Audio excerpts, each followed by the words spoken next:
it's Rach, the keto vegan. In today's episode, I'm going to show you how to make one of my favorite things ever. It's coleslaw, but so much better than coleslaw. It's Burgerslaw. It is this. I love it. The ingredients and how to make it are below. Estimates are rough with measurements because I change it every time. You'll get the flavor that you want. Let me know what you think. Tell me how you make it. And click the follow button to get loads more recipes and stuff like that. For this coleslaw, just chuck in some cabbage, shred it. First, I've used some red cabbage in there, some white cabbage and some sweetheart cabbage, because that's what I had in the fridge. You can use any cabbage you want, just make sure you shred it. Make it as chunky or as fine as you want. You could use a food processor. I don't, I find that makes it too watery. Now, if you were just going to do a coleslaw, what I would do, because I don't like onion because it repeats on me and the taste just hangs on, but some people love it, I would just add mayonnaise to this. No carrots. Carrots are not keto. So I would then, if it was just coleslaw, put loads of mayonnaise in there, give it a really good mix. But this isn't just going to be coleslaw. To make it into a burger slaw, as I've said, it's my favourite thing ever. I'm going to use, I used to use just 1 pack of dill, but I'm really a dill fan. So I'm going to use 3 packs of dill from Sainsbury's. You don't have to get them from Sainsbury's. They're 20 grams each. So I'm just going to open them up and chop them finely. One at a time. You can take off the stems, but because, I mean, you're having really chunky cabbage. So what's a bit of chunky dill gonna do? Not much at all. So just don't watch how I'm cutting. Don't cut like this, cut professionally. But obviously don't stick your thumb out because you could chop the end of that out. And then add that to the coleslaw. And do that again. So you can see that I've chopped up 3 bags of dill. That's 60 grams, that's loads. Now, before I properly start mixing that in together, I am now going to add the mayonnaise and the other lovely, lovely flavors.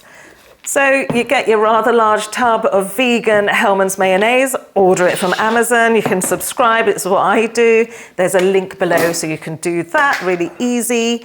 And I've got now a big old ladle-y spoony thingy, you know, one of those big silver things, not your usual dessert spoon. And I'm going to put a couple of spoons in there. We'll see how it goes, because I'm nearly out of this mayonnaise and I need to make coronation chicken later.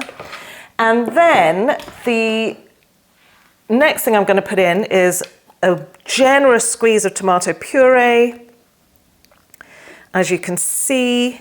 So that's probably, if you're not watching and you're just listening, that's probably about 2 to 3 tablespoons. Then I'm going to put some garlic paste in there, about 1 tablespoon. Or a little bit more. And actually I might this time use the other garlic paste that I've bought as well, because that smells really garlicky, whereas the garlic paste in the tube can't really smell it when it comes out. So do wonder how strong that is. Good God, that is strong. And now the squeezy mustard, generous squeeze of that in there. And again, if you're not watching and you're listening, that's probably about 1.5 tablespoons. And of course, once you've mixed it all in, check it, taste it, and add the flavors that you want more of. About 1/2 tablespoon of chili paste, because the chili paste is strong. Actually, let's say 2 teaspoons of that chili paste. And you can see, I really actually am totally estimating all this. And then you get your stevia liquid, and I would say put 6 drops. And of course you can always add 1, 2, 3, 4, 5, 6. You can always add more because this stuff is incredibly strong. So you give that a really good mix. You can see I've mixed it there. For me, that color is not orange enough. I might need to add some more tomato puree. So I'm just going to taste a little bit. Yeah, so that new garlic paste is much, much stronger than the tube. So this is the thing that's given it a lot more garlic flavor. Whereas this Very bland. Don't think I'll be buying this again. I think it definitely needs more tomato puree. So let's say we're going to add another 2 tablespoons of garlic puree into that. And I'm going to add more mustard. Just another squeeze. You can hear that squeezing in. Sorry about that. It's a little bit rude, wasn't it? So that has got a better taste. I think that garlic's still a little bit strong, actually. Maybe I'll use much less next time. I'm going to put some more stevia in. Let's say about 5-6 drops there. Give that a really good mix because it's so tiny. It needs to be really thoroughly mixed through. So that's now pretty good. I'm quite happy with that. The recipes that I've seen also add cayenne pepper, but I think with that chili paste, you don't need that. It's entirely up to you. Get the measurements the way that you like. Start with the way that I've done it, much more tomato puree, nice generous squeeze of the squeezy mustard.